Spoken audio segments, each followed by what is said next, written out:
네, 여러분 추수감사절 주간 잘 보내셨나요? 네, 저희도 버지니아에 우리 또 친지들, 가족들 만나서 또 오랜만에 밤늦은 시간까지 얘기 나누는 또 뜻깊은 시간들을 가졌습니다. 또 추수감사절, 또 절기의 식탁을 나누고 마치 유대인들이 6월절 식탁을 나누는 것처럼 함께 또 뜻깊은 시간들을 가졌습니다. 여러분 추수감사절을 지내고 성탄절이 오기까지의 그 4주간을 대강절이라고 합니다. 신년 달력은 1월부터 시작하지만 교회력은 이 대강절부터 시작합니다. 새 마음으로 또 주님의 오심을 기다리며 또 한 해의 시작을, 또 신앙적인 그런 시작을 함께 해나가면 좋겠습니다. 오늘 대강절에 초를 켰는데요, 첫 번째 이 보라색 초는 희망을 상징합니다. 다음 주에 켤 두 번째 보라색 초는 평강을 상징하고, 세 번째 보라색 초는 기쁨을 상징합니다. 자, 보라색이 희망, 평강, 기쁨을 상징하고, 네 번째 분홍색 초는 사랑을 상징합니다. 그리고 성탄절 당일에는 흰색 초를 켜는데요, 그 흰색 초는 예수 그리스도의 탄생을 의미하고 세상을 밝히시는 예수님을 상징한다, 그렇게 우리가 알고 있습니다. 오늘 대강절 첫 주일에 이 보라색 초를 켜면서 함께 우리가 희망을 선포합니다. 예수 그리스도는 우리의 희망이시고 또 우리 모두의, 또 인류의 희망이십니다. 우리 시대가 아무리 어둡고 막막해 보인다 할지라도 우리가 낙심하지 않아야 할 이유는 예수님이 우리의 희망 되시기 때문입니다. 그래서 우리가 때로 낙심이 되고 포기하고 싶은 마음이 들고 그럴 때 우리가 그렇게 하지 말아야 될 이유는 예수님이 오셨기 때문입니다. 그 절망스러운 그 시기에, 그 로마 제국의 그 시기에 예수님께서 오셨기 때문입니다. 그래서 그 어떤 시기에라도 우리가 예수님을 만나는 그때가 예수님이 오시고 예수님을 만나는 크리스마스가 되는 거죠. 12월 25일 날 정확히 예수님이 오신 거는 아무도 모릅니다. 사실 그날 오시지 않은 것 같습니다, 역사적으로 보면. 그런데 정말 중요한 크리스마스는 우리가 예수님 만난 날, 거듭난 날, 예수님 우리 마음에 오신 날이 진정한 크리스마스가 되겠죠. 우리가 대강절 초를 켜고 한 주 한 주 예수님을 기다리면서 우리가 12월 25일이 예수님 생일이다 하는 것은 우리 어릴 때 했는데, 우리가 자라면서는 예수님을 만나고 다시 한번 모시고 또 오늘 기도해 주셨던 것처럼 다시 오실 주님을 기다리는 그런 주님의 임재, 임마누엘을 함께 우리가 맞이하는 것이죠. 오늘은 우리가 엘리야의 뒤를 이어서 이 어두운 그 이스라엘 시대를 밝혔던 엘리사, 그 엘리사가 이 땅을 떠나는 그 장면을 우리 함께 살펴봅니다. 엘리사가 이 땅을 떠나서 주님 품에 안길 때 어떤 말씀을 남겼는지, 또 어떤 일이 일어났는지, 그래서 우리가 또 우리의 삶의 자리에서 어떻게 반응하고 결단하고 헌신하면 좋을지 함께 말씀에 귀를 기울여 보겠습니다. 우리가 열왕기 하서를 보고 있는데, 이 열왕기 상하의 기록은 바벨론 포로 백성을 향한 것이었습니다.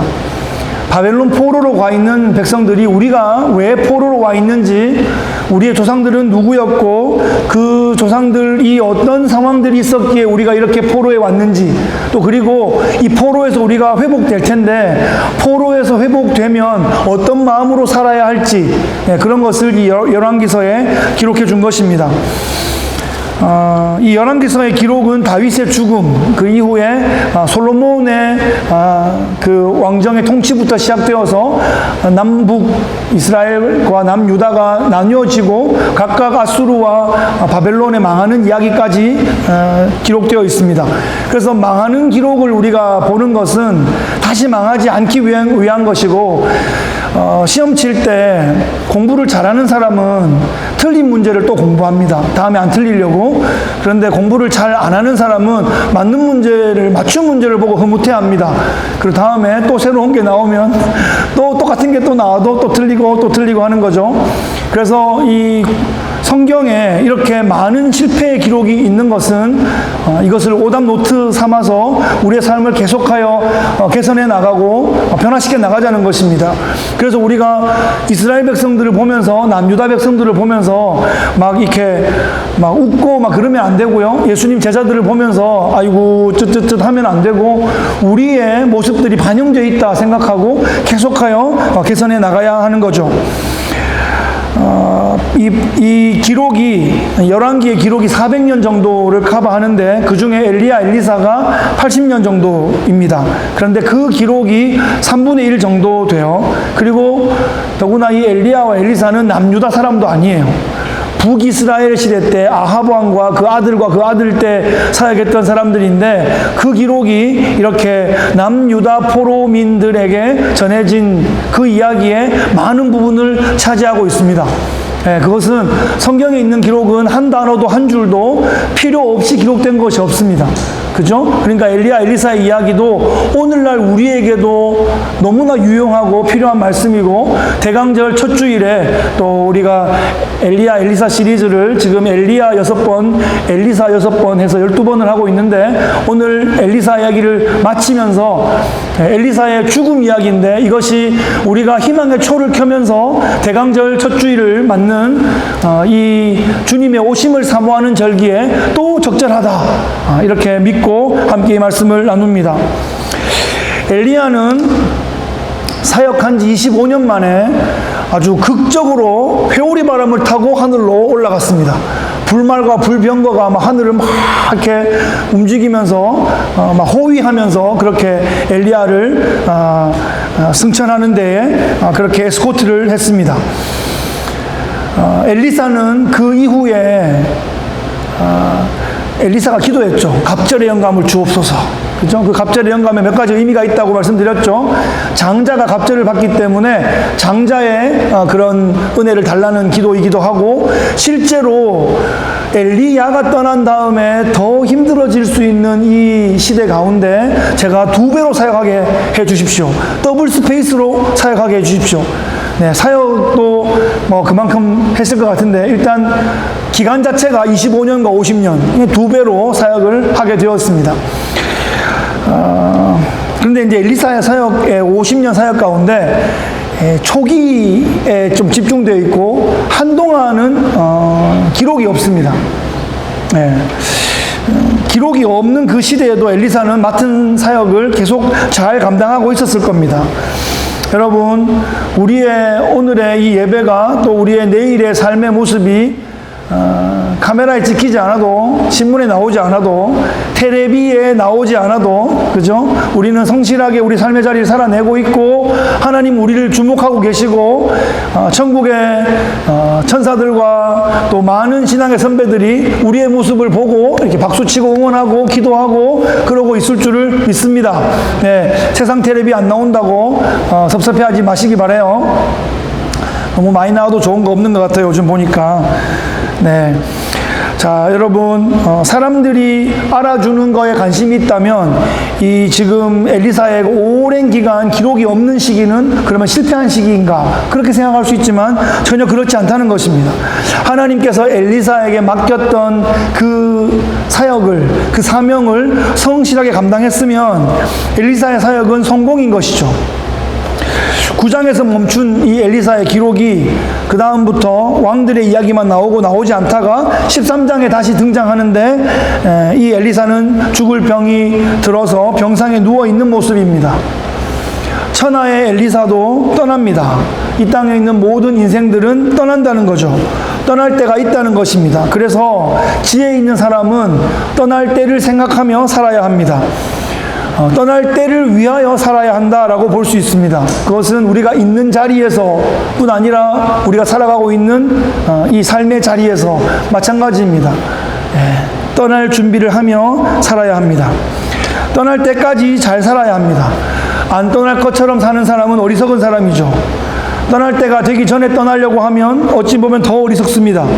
그때는 반드시 오기 때문에 그때를 기다리며 준비하며 사는 것이 지혜로운 삶의 모습일 것입니다. 엘리사는 자신의 삶의 또 사역의 이 50년의 사역 가운데 엘리야가 떠나는 장면이 너무나 드라마틱했기 때문에 엘리야의 승천 장면을 항상 기억했을 거라고 생각해요. 여러분 그 장면을 실제로 봤으면 떠오르지 않겠어요? 불말과 불병거가 확, 회오리 바람이 스승을 확 때려 옷이 탁 떨어지는데 그 옷을 탁 잡고, 그죠? 그 옷을 두르고 갑절의 영감을, 장자의 그 승계를 받은 것입니다. 이 엘리사가 이 장면을 항상 기억하면서 그 엘리야의 겉옷을 받고 갑절의 영감으로 선지자의 사역을 해나가며 점점 더 어두워가는 그 시대를 섬겼습니다.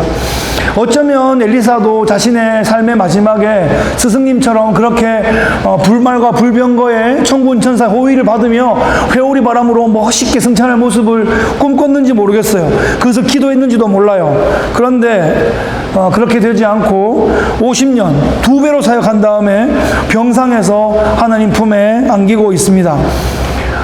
엘리야처럼 올라가도 감사한 것이고요, 엘리사처럼 주님 맞아도 감사한 것입니다. 그게 다 맡은 바 은사인 것이에요. 세상이 우리를 몰라도 우리는 하루하루 하나님 앞에서 살아가고 있습니다. 하나님께서 주목하고 계시고 하나님께서 보내시는 천사들의 수호를 받아가며 우리의 삶의 자리를 살아갑니다. 우리의 이름이 생명책에 기록되어 있고 또 천국의 기념책에 기록되어 가고 있습니다. 그 자부심으로 우리가 살아가면 좋겠습니다. 할렐루야. 아멘. 이스라엘 왕 요아스가 엘리사가 죽을 병에 들렸다는 소식을 듣고 문병 왔습니다. 왕이 눈물을 흘리며 내 아버지여 내 아버지여 이스라엘의 병거와 마병이여 이렇게 소리칩니다. 그래서 아버지라 함은 극존칭을 뜻하는 것이고요. 이스라엘의 병거와 마병이여, 이것은 다분히 엘리야의 승천 장면을 떠오르게 합니다. 엘리사는 이 엘리야의 그 회오리 바람과 불말과 불병거를 떠올리면서 그 마지막 병상에서 전율을 느꼈을 것입니다. 하나님께서 또 자기 자녀들을 위해서 불말과 불병거를 항상 보내주시는 거예요. 우리 눈에 안 보여도, 우리 저번에 몇 주 전에 본 것처럼 엘리사의 눈에는 보이는데 그 게하시의 눈에는 보이지 않아서 죽게 되었습니다. 죽게 되었습니다.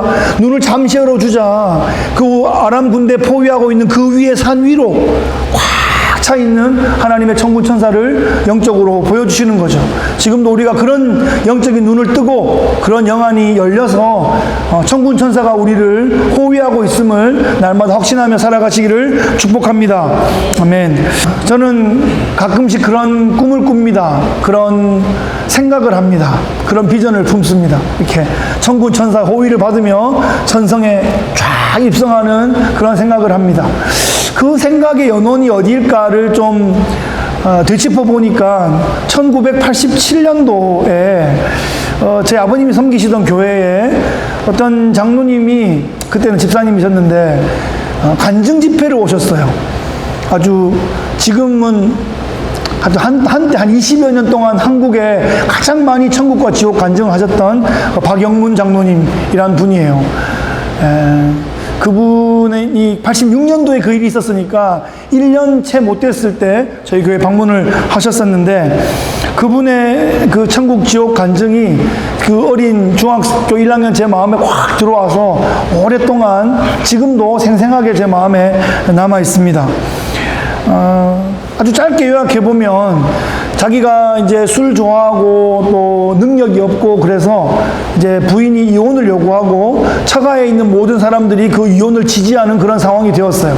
그래서 처가 사람들 싹 다 죽여버리겠다 그렇게 하고, 그 엄청난 사건을 치르기 전에 어머니 한번 만나 뵈야지. 그리고 어머니를 뵈러 갔다가 그날 밤에 자다가 주님께서 임하시고 아주 이 천사에 이끌려서 며칠 동안 천국과 지옥을 구석구석 샅샅이 돌아오게 됩니다. 그러고 오니까 이 땅에서는, 지구에서는 한 1시간 정도밖에 안 지난 것 같아요.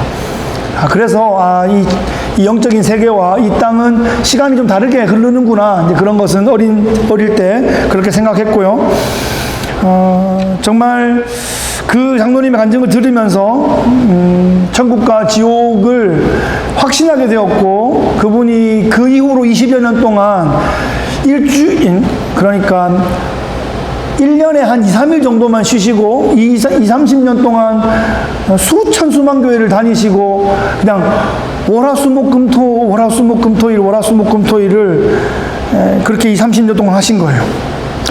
그분의 간증을 통해서 예수님 믿게 된 사람이 많다고 생각되는데, 여러분 그 박장로님의 간증이 아니더라도 여러분 천국은 분명히 있습니다. 네, 천국은 분명히 있어요. 있다는 증거가 있고 또 보고 온 분들도 있고 너무 많은데 천국이 없다는 증거는 없어요. 천국이 없다고 믿는 사람은 있지만 천국이 없다는 증거를 가져와 보라 그러면 그냥 신념이에요. 확신이에요. 그런데 결국 우리 시대는 확신의 싸움이거든요. 천국이 있다고 믿고 영생이 있다고 믿고 부활이 있다고 믿고 살아가는 것이, 여러분, 그것이 확실한 길입니다. 이것이 없다고 믿고 사는 것은 너무나 불안한 삶이고, 없다고, 그런 말 있잖아요. 그죠? 없다고 믿고 살았다가 있으면 어떡하려고요? 있다가 믿고 살았다가 없을 리도 없지만 없어도 본전인데, 그럼 있는 게 확실하니까. 없다고 믿고 사는 것은 너무 큰 리스크를 갖고 사는 거예요. 그렇잖아요. 우리가 뭐 평생 사고가 한 번, 두 번 날지 안 날지도 모르지만 자동차 보험을 매달 들잖아요. 매달. 어떨 때는 아깝다 생각도 들지만 한 번 또 이렇게 도움을 받게 되면 참 감사하다 이런 생각이 또 듭니다. 그런데 이 확률 100% 이 천국에 우리의 영혼을 걸어야 하지 않겠습니까? 네? 지금 엘리사가 병상에서 여호아스 왕의 문병을 받고 예언하며 축복하기를 원합니다. 왕에게 활과 화살을 가지고 오라고 해서 왕이 화살과 활을 잡고 그 위에 이렇게 잡아서 동쪽 창문을 열고 화살을 쏩니다. 이것은 이스라엘을 구원하는 그런 구원의 화살의 의미입니다. 이스라엘을 오랫동안 괴롭히고 있는 아람 나라를 이기고 승리할 것이다 라는 퍼포먼스를 그런 모습으로 상징적으로 보여준 거죠. 그 다음에 엘리사가 여호아스 왕에게 화살을 잡고 땅에 치라고 해요. 3번을 쳤어요. 그랬더니 이 병상에 있던 엘리사가 막 화를 냅니다. 왜 3번밖에 안 치냐고. 5번을 쳤으면 아람 나라를 멸절할 수 있었을 텐데 3번밖에 못 쳐서 뭐 적당히 이기고 말 것이다 이렇게 이야기합니다. 여기에 뭐 3번 치면 부족하고 5번 치면 충분하다라는 성경적 근거는 없는 것 같습니다. 뭐 3, 4번이면 딱 좋을 수도 있죠. 그런데 이것은 숫자의 문제라기보다는 마음의 문제인 것 같습니다. 선지자와 함께 화살을 쏘아서 아람을 물리칠 것이다 이렇게 예언하고, 그 다음에 이 땅에 쳐보라고 할 때는 정말 진지한 마음으로, 진실된 마음으로, 아멘하는 마음으로, 이렇게 하나님을 신뢰하는 마음으로 쳐야 되는데 그 3번 치는 모습이 대충 건성건성한 것 같아요. 대충 이게 2번, 3번 이렇게 친 것 같습니다. 여러분, 진심인지 아닌지는 보면 알지 않습니까? 아람 때문에 평생 고생했고, 선지자는 지금 이 땅을 떠나려고 하고 아람을 정복할 수 있는 길을 보여주는데, 왕은 그 하나님을 진지하게 의지하지 않습니다. 하나님께 진지하게 신뢰하지 않습니다. 그냥 건성건성하는 거예요. 이것을 신앙의 자세에 비유해 보자면 이런 모습은 좋은 열매를 맺지 못하는 자세입니다. 이 말을 또 잘못 해석해서 또 무조건 열심히 하고 무조건 열심히 헌금하고 이렇게 하라는 의미가 아닙니다. 여러분, 하나님은 폭군이 아니세요. 하나님은 자애로우신 아버지이십니다. 우리의 모든 상황과 체질과 은사와 형편을 다 알고 계세요. 예, 우리가 우리 형편에서 마음을 들여서 진실하게 진지하게 하고 있는지, 대충 건성건성 하는지 알고 계세요. 예, 하나님은 우리를 레코드로 보지 않으시고 우리의 중심을 보신단 말이에요. 우리 하나님 앞에 진지하게 할 수 있는 만큼 그렇게 하는 것이 예배자의 모습입니다. 여러분, 제가 몇 번 얘기 드렸지만 너무 극단적인 예라서 좀 더 반복하고 싶지 않지만 오늘 한 번 더 얘기하겠습니다. 우리의 인생의 목표가 예수님 한편 강도이면 안 된다는 것입니다. 평생 자기 마음대로 살다가 죽을 죄가 걸렸는데 마지막에 그때 회개하고 내가 예수 믿겠다는 것이 인생의 목표이면 안 됩니다. 그런 마음이 정말 진실한 그런 마음이면 구원받지 못한 마음입니다. 지금이라도 구원해 주시니. 5시 50분에 포도원에 들어간 사람은 아침부터 와서 했으면 제가 정말 더 좋았을 텐데 이제라도 불러주시니 감사합니다는 마음이지, 아침에 온 사람이 나도 5시 50분에 올 텐데 그런 마음이면 그가 낮 동안 계속 수고했던 것은 다 헛것이 되고 말 것입니다. 그러니까 나중에 뭐 얼마 주냐고 싸우고, 한 데나리온 약속을 했음에도 불구하고 또 그렇게 주인을 아주 인색한 사람이라고 고발하고 데모하고 그렇게 하는 거죠. 우리의 상황이 허락하는 한 하나님 앞에서 진실한 신앙의 고백을 드리면 좋겠습니다. 우리가 주일에 또 이렇게 올 수 있는 모든 상황 가운데 예배로 나오고 함께 진실하게 예배하고 함께 교제하고 응원하고 축복하는 것, 이 모습이 성령과 함께 또 교제하는 천국의 그런 모습인 것입니다. 우리에게 주신 것으로 또 감사로 주께 올려드릴 수 있는 것, 이것도 정말 우리의 참 감사한 신앙 고백의 모습입니다.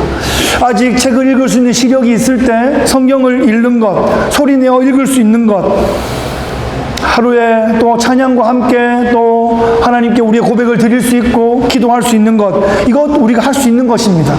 할 수 있는 아직 기회를 주시는 거고, 할 수 있는 은사들을 주실 때 이것을 여러분 더 이상 못하게 될 때를 생각하시고 지금 할 수 있을 때 우리의 마음을 드리고 하면 좋겠습니다. 크리스마스 때 이번에 우리 칼리지 힐 그 다운타운 지역에 이웃을 섬기러 가고자 합니다. 수년간 그 일을 잘 해오던 단체가 있고 거기에 우리 함께 동참해서 또 우리의 작은 마음과 헌신과 시간과 이것을 좀 나누고자 해요. 우리가 할 수 있는 범위를 넘는 게 아니에요. 충분히 할 수 있는 범위에서 하려고 하니까 함께 동참해서 또 천국의 기쁨이 되면 좋겠습니다. 여러분, 때가 이르러서 엘리사가 죽어 장사되었습니다. 그런데 그 이후에 해가 바뀌었을 때 이제 이스라엘의 모압 도적대가 들끓었다 성경이 기록하고 있어요. 한 번은 이런 일이 있었어요. 지금 엘리사는 이미 무덤에 있고요. 어떤 사람들이 이제 어떤 사람을 장례를 치렀어요. 장례를 치렀는데 갑자기 모압 도적대가 막 나타나니까 놀래가지고 그 장례한 그 시신을 엘리사의 무덤에 던지고 그냥 가버렸대요. 이게 이제 한국 생각으로 하면 뭐 봉분을 해야 되냐 그거를 파고 생각이 잘 안 되지만 이 당시에는 이제 돌로 막아 놓았고 그 열고 들어가면 안에 몇 구가 있어요. 여러 개가 있고 한 가족 가문은 막 같이 막 있고요. 10년 20년마다 한 번씩 가가지고 또 뼈를 추려가지고 다시 항아리에 다시 담고 막 이렇게 해요. 그래서 구약의 표현에 열조에게 돌아갔다라는 표현이 있죠. 그것이 죽었다라는 표현이기도 하면서 뼈를 열조의 우리 조상들의 그 뼈에 내 뼈가 들어간다라는 의미가 그렇게 관용어로처럼 쓰이게 된 것입니다. 그래서 지금 엘리사는 무덤에 있는데 그 시체를 던졌더니 그 시체가 엘리사의 뼈에 닿자 시체가 일어나가 살아서 돌아다녔다는 거죠.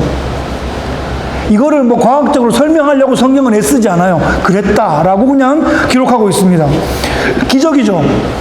살아있을 때도 죽은 자를 일으키는 기적을 했는데 죽어서도 또 죽은 자를 살리는 기적을 엘리사를 통해서 이렇게 보여주십니다. 이것은 성경에 있는 기적사건은 이유 없이 기록되어 있는 것이 아무것도 없어요. 제가 한번 말씀드렸죠. 두 가지 의미가 있다고. 하나는 구원의 의미, 하나는 종말의 회복의 의미가 있습니다. 그래서 이것은 예수 그리스도의 부활 사건을 예표하고 있어요. 예수님을 믿으면 죽은 자가 살게 될 것이고 죽을 자도 살게 될 것이다 라는 것을 지금 이 장면을 통해서 보여줍니다. 사실 예수님께서 십자가에 죽으실 때 또 부활하실 때 그 예루살렘 경내에 있는 많은 무덤이 열리고 사람들이 막 살아나서 성곽 안에 막 돌아다녔다고 마태복음이 기록하고 있거든요. 그 사람들 뭐 다시 죽었겠죠. 그렇지만 살아나서 나사로처럼 막 움직였던 것이 예수님의 부활 사건에 대한 징표가 되었던 것입니다. 그런 게 있었기에 예수님의 부활이 그 로마 시대 그 제국 가운데 초대교회로 이렇게 일어났지, 그거 아닌 거를 어거지로 믿어가지고는 살아날 수가 없는 거죠. 부활이 진실이기 때문에 지금의 우리에게까지 이 믿음이 전해져 온 것입니다. 예수님께서 사망 권세를 이기시고 부활 생명으로 일어나셨다는 것이고, 예수님께서는 죽으러 오셨고 또 살러 오셨고 다시 살리러 오실 것입니다. 우리는 지금 성령의 시대를 살아가고 있고 교회 시대를 살아갑니다. 이 시대가 종말의 시대인 거예요. 더 이상 새로운 계시는 없습니다. 모든 계시는 다 열려졌고요. 계시록도 다 열려졌어요. 주님 그냥 오시면 돼요. 언제 오셔도 괜찮은 거예요. 여러분 언제 오시면 좋겠어요? 그냥 주님 만나기를 그냥 기다리고 기대하고 사모하면 좋겠어요. 주님 나중에 오세요라고 일부러 기도하지 마세요. 그런다고 주님이 나중에 오시고 지금 오란다고 지금 오시고 그러지 않아요. 우리의 마음 자세가 중요해요. 언제 오셔도 주님 만날 자세로 우리의 삶을 살아내는 것이 중요하지, 주님 제가 좀 더 놀고요 좀 더 놀고요, 이 세상에 지금 70억의 사람이 있고 크리스찬들이 또 그 중에 많이 있을 텐데 내 기도한다고 주님이 그거 미뤘다가 그렇지 않죠. 주님은 택한 백성들이 회복되기를 기다리고 있고요, 이스라엘이 또 회복되기를 기다리고 있고 주님의 예언이 성취되기를 기다리고 있습니다. 우리는 살아생전에 오시면, 제가 데살로니가 전서 할 때 말씀드렸던 것처럼 살아생전에 오시면 우리 몸이 부활체로 바뀌는 거고요, 먼저 간 다음에 오시면 주님과 함께 쫙 내려와가지고 먼저 부활하는 영광을 누리게 될 것입니다. 그때 우리 서로 이렇게 만나게 되면 하이파이브 하고 막 이렇게 멀리 있으면 손 흔들고 그렇게 하겠습니다, 여러분. 그날을 기대하시기 바라요. 그 어떤 여러분 상상보다, 영화에서 본 그 어떤 멋진 장면보다 진짜 멋진 영광스러운 장면 안에 우리가 주인공이 될 것입니다. 말씀을 정리하겠습니다. 오늘 말씀의 제목은 죽음의 순간까지 사명을 다하라 하는 것입니다. 엘리사는 이 마지막 병상에서도 왕에게 나라를 구할 수 있는 구원의 길을 보여줍니다. 죽은 후에도 죽은 시체가 살아나는 그런 놀라운 능력이 발휘되었습니다. 엘리사의 특별한 능력을 우리가 다 따라할 수는 없을 겁니다. 하지만 하나님의 은혜가 임하면, 하나님의 성령이 우리에게 임하시면, 예수님께서 제자들에게 말씀하셨던 것처럼 나보다 더 큰 일도 하리라 하신 그 역사가 지금 우리의 시대 가운데 펼쳐지고 있음을 믿습니다. 여러분, 주 앞에 서는 날 잘했다 착하고 충성된 종아, 우리 그 한마디 들으려고 살아가는 것입니다. 엘리야는 엘리야의 삶이 있었고 엘리사는 엘리사의 삶이 있었습니다. 베드로는 베드로의 삶이 있었고 요한은 요한의 삶이 있었습니다. 각자에게 주신 바대로 그 주권과 그 하나님의 은혜에 따라서 충성을 다하면 되는 것이에요. 그러면 모두 다 함께 천국의 영광스러운 찬란한 그 영광을 누리게 될 것입니다. 오늘 대강절 첫 주일입니다. 예수님 오심을 고대합니다. 예수님의 다시 오심을 고대합니다. 좀 이따가 오시라고 말하지 맙시다. 그냥 언제 오셔도 좋습니다라고 주님을 기다리는 삶의 자세가 우리에게 있으면 좋겠습니다. 하나님은 그 마음을 기뻐 받으십니다. 여러분, 주님의 오심을 간절히 사모하는, 하나님 기뻐하시는 귀한 자녀들 되시기를 예수 그리스도의 귀하신 이름으로 축복합니다. 아멘. 참 좋으신 우리 하나님 아버지 감사합니다. 오늘 대강절 첫 주일을 맞으며 희망의 초를 켰습니다. 이 희망은 절망 가운데 주어진 예수 그리스도의 그 진정한 그 희망을 의미합니다. 엘리사가 오늘 하나님 품에 안기며 마지막 병상에서의 사역을 감당하는 모습, 또 심지어 그 무덤에서조차 죽은 자를 살리는 그 모습을 우리가 함께 바라보았습니다. 죽을 병에 걸려있고 실제로 죽게 되었지만 또 거기서부터 살리는 역사를 보여주시는 것처럼, 하나님 아버지여, 이 어두운 땅 가운데, 이 절망스러운 이 시대 가운데 빛으로 오신 예수님, 희망으로 오신 우리 예수님을 기다리며 사모하는 저희들 되게 하여 주옵소서. 우리를 이 시대 가운데 이 자리에 불러주신 주님, 충성하며 살게 하시고 주 앞에 서는 날까지 힘있게 사명 감당하는 우리 한 사람 한 사람, 우리 교회 공동체 될 수 있게 복내려 주시옵소서. 감사와 영광을 주께 올려드리며 예수 그리스도의 귀하신 이름으로 기도하옵나이다. 아멘. And he walks with me, and he talks with me, and he tells me I am his own, and the joy we share as we tarry there. None other has ever known.